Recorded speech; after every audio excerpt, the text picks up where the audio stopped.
Hello and welcome to this broadcast by Brexit Watch. I'm your host, Jonathan Saxty. Today we are delighted to welcome back to Brexit Watch the leader of the Brexit Party, Nigel Farage. Nigel, welcome back to Brexit Watch. Thank you. Nigel, since the last time we spoke, obviously we've heard about the launch or relaunch of the Brexit Party becoming Reform UK. I've spoken to your colleague Richard Tice on this channel. My first question, Nigel, is why now? Why is Reform UK needed right now?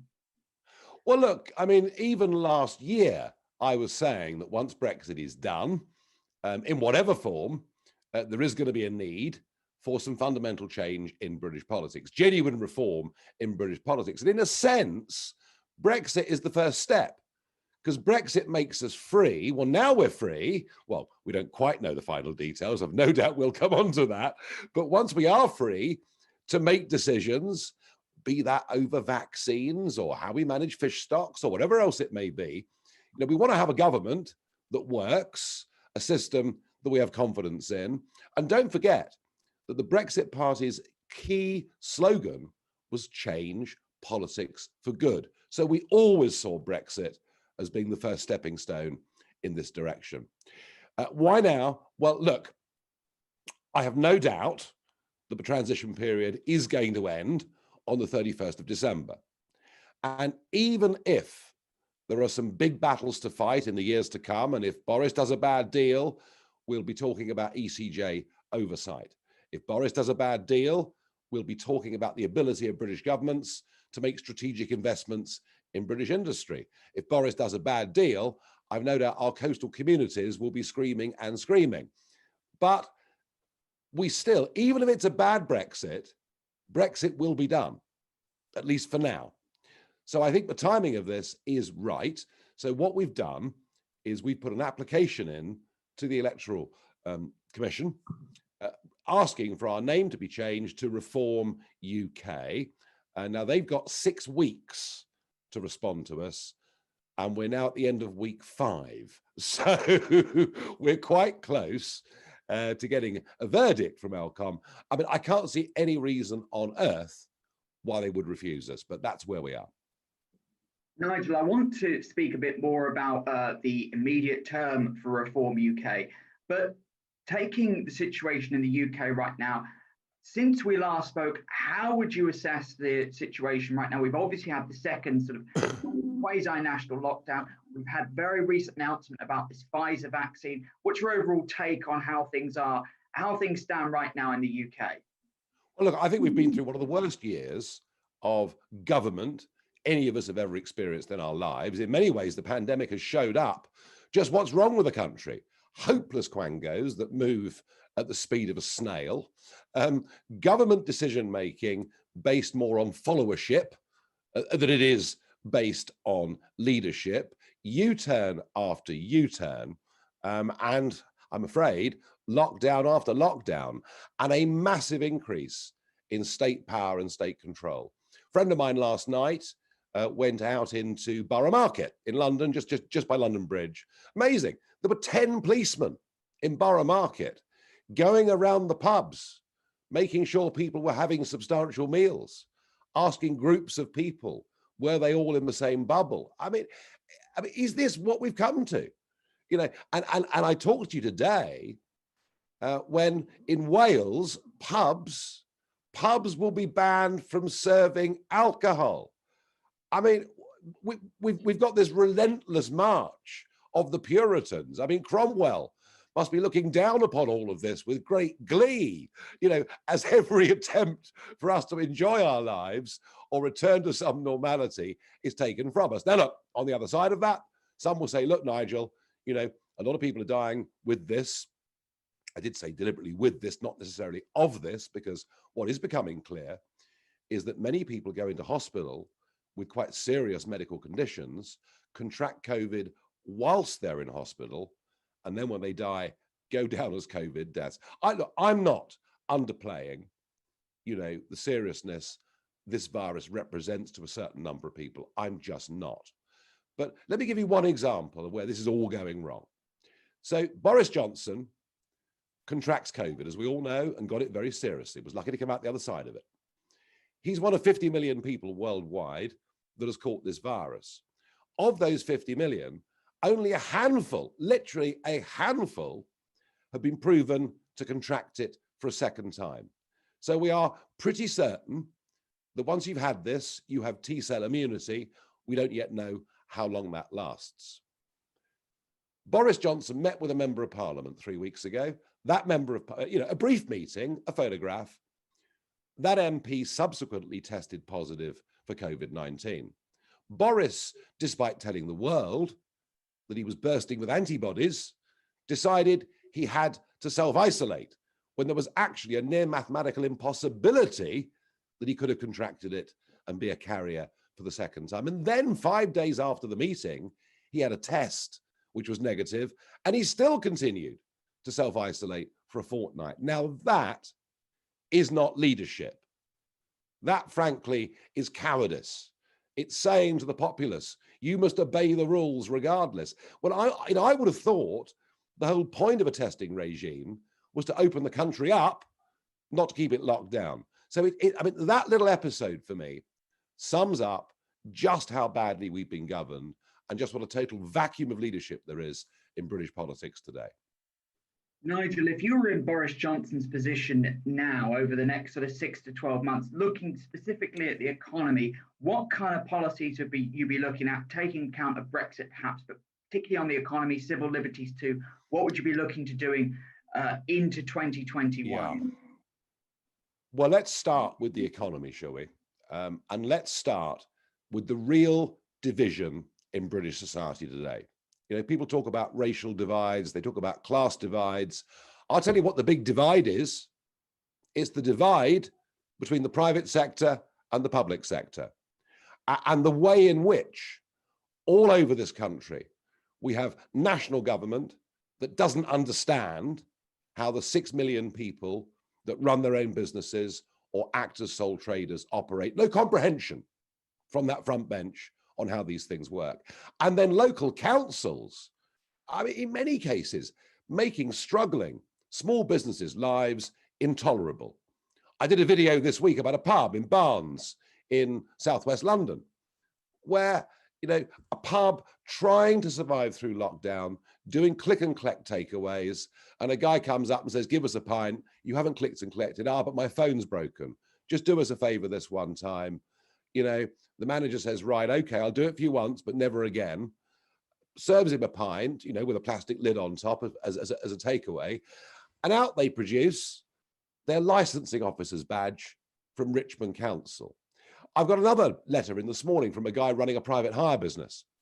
And obviously for people like that, it's been a really, really tough time. He's survived.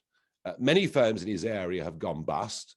So what he's tried to do is to employ more drivers, leaflet, old-fashioned leafleting and advertising to say, look, if you want to go to the airport or go somewhere, we're here. Waiting months to get new drivers registered because council offices are full, or they're asking question after question after question. At no level is the private sector, the small private sector in this country being helped. And I think my biggest economic fear is that's where the economic collapse is going to come. Because I think with the mindset we've got, not just from Boris, Michael Gove, goodness gracious me. Did you read his Apocalypse Now Times article last Saturday? They are so safety first with all of this. And yeah, sure, it's not an easy job being a government in a pandemic, but they're so safety first. If they're as efficient at getting the vaccine out as they've been with the 12 billion quid they've spent on test and trace, it's going to be a very, very long time before this vaccine gets out in sufficient quantities for them to feel able to get the country moving.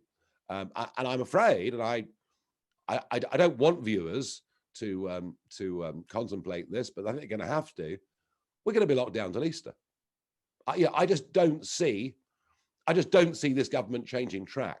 So economically, what I would do is to try and actually help the 6 million small entrepreneurs out there, because that's where you get growth from.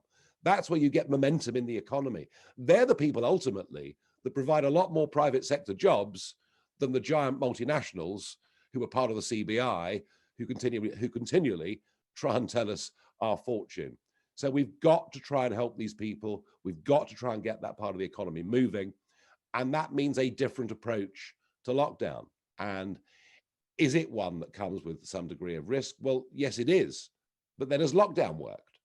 Has lockdown really worked? We have got to have a different approach. We've got, I'm afraid, to learn to live with this virus, taking precautions. And I hate face masks and all the rest of it, but I accept, even I accept that's what we have to live with for now. On civil liberties, well, goodness me, how long have you got? I just never thought that we could so rapidly move into this Orwellian world. We had a period of time when we were literally being ruled by ministerial diktat with no oversight from Parliament whatsoever. Now, we have seen a few changes to that, albeit under pressure. But just the attitude of the authorities, the attitude of some of the police forces, the fact that they own Christmas. All the government say, you're allowed to meet your family at Christmas, as long as, of course, it's not from more than 3 households. So if you've got 4 kids, you've got a terribly difficult decision to make as to who you invite round on Christmas Day. But it's this whole idea. They own Christmas. They own our freedom. And they're going to give us a few days when we can get together and celebrate Christmas. And I just feel that is all the wrong way round. And the problem with this, of course, is that history shows that government in crises, be it war or whatever else it is, are very good at taking power for themselves, but very much less good at giving it back when those crises are over. So that I think there are some real long-term ongoing battles to be fought here. Nigel, when you were talking about the economy, I couldn't help but think that breaking free from the EU, getting out from under EU rules in terms of state aid, level playing field, really is what the UK needs right now, to have the full latitude to really go for growth, to deregulate, to help the small and medium-sized enterprises, as you say. So focusing on Brexit, where do you think things stand there? We're coming right up to the wire now. We know that Michel Barnier is in London. We hear a lot of noise, that's suggestions that there are problems still as they go right to the wire. What's your take there? Don't read the newspapers. You're wasting your time. They know more. They know more about this than you do sitting at home. Is there going to be a deal? Is there going to be a deal over the course of the next few days? And bear in mind that the last European Council of the year, comes next Thursday. Bear in mind that whatever gets agreed is going to need to be looked at by national governments, got to be translated, all the rest of it. Bear in mind that the European Parliament, my former home, has an absolutely crucial role in this, according to the European treaties. They actually have the right to veto this.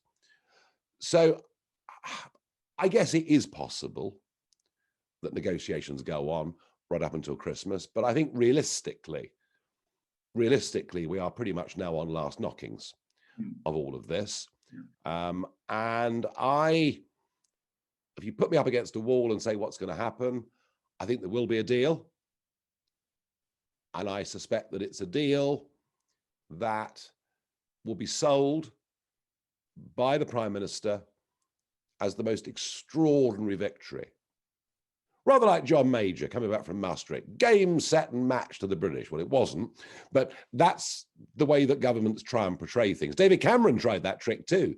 He came back in December 15 and said, look at this marvelous deal, only to have it rubbished. Yeah. On fishing, let me tell you what's really important. What's really important isn't directly what the share is next year of the catches, important though that is. What's important is who is making that decision. Because when Barnier said to us a few days ago, oh, we can afford to give you another 15 to 18% of the stocks in British waters. No, no, no. Brexit is about people like you not telling us how to live our lives and telling us what to do. We voted to get away from foreign bureaucrats, offering us crumbs from the table. So in a way, provided the principle's accepted, that it's the British that make these decisions, we can afford to be generous to the French for a period of time. Well, when I say generous, I mean, I don't think they should go on getting 90% of the haddock in the southwestern approaches, all right? Some changes are needed. So that's what to look for on fishing. When it comes to the European Court of Justice, well, the signals aren't good here, because Barnier himself this week has said that the UK have accepted the EU's human rights regime, and that means we will stay within the European Convention on Human Rights, and it means we will stay with the European Court of Human Rights, still having the power and the legitimacy to overrule our own Supreme Court. Now that, there's been no confirmation of that from Boris, but that's what Barnier says. So if we're going in that direction, I'm worried about, the other European court, the one that is more directly under the EU. I'm worried about that. And look, on level playing fields and state aid, if we are not free to make our own legislation in every area of our commercial life in this country, then it's not a proper Brexit. And it's just as simple as that. So my fear is a deal gets done, gets presented as a victory, but actually we find ourselves with Brexit, but still too closely tied to EU rules. That is my fear.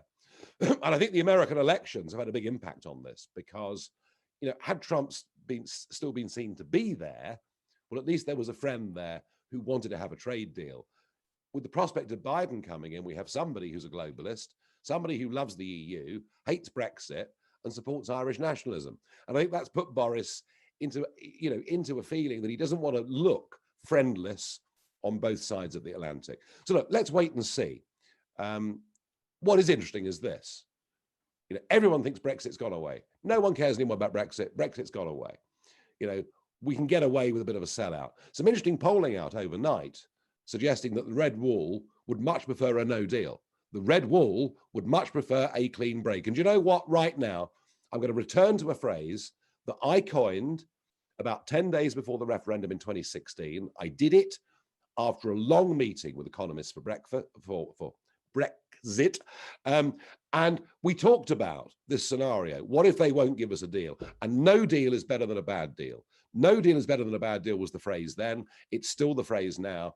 I would rather have some short-term disruption knowing that we're genuinely free. But I just don't think the Prime Minister has got the bottle to do that. If he does, do you know what? I'll forgive everything else and he'll be a hero. But presumably if he doesn't, Nigel, as you said to me last time, you won't. And although Reform UK is moving away from the Brexit Party, if there is a bad deal, if there is a fudge, if there is a compromise, how will Reform UK tackle that or kind of fold that into their reform agenda? Well, if there's a sellout on fishing, then Reform UK can campaign in every seaside town in England and put up candidates for local elections and national elections. I mean, these aren't two separate compartments. No. This is all part of the same thing. Yeah. And in the immediate term, Nigel, what is your major concerns and your major hopes, both for the country and for Reform UK? Well, being here in Kent in Tier 3, getting the pubs open, that's what I'm really concerned about. Look, I'm hoping we get either no deal or a good deal from Brexit. But above everything, I'm going to repeat the point I made earlier. We need to spare a thought for the 6 million men and women out there that have gone out on their own, borrowed money from banks, taken risk, don't get holidays. These people really matter in our country. Many of them have been completely left out by the Chancellor's packages. Not all, but many of them have. Directors, for example, of small limited companies, many of them have not received government handouts. And we somehow have to think about how we close this gap that is emerging in Britain between the private and public sector, because going on from here, that is a real problem. You can't borrow your way out of the worst financial crisis for 300 years. You can't tax your way out of the worst financial crisis for 300 years. You have to grow your way out. So in a sense, the opportunity of Brexit couldn't have come at a better time. Cheers to that. I think that probably brings us to the end of the interview. So, Nigel Farage, thank you for your time, and here's hopefully to a good Christmas. Absolutely.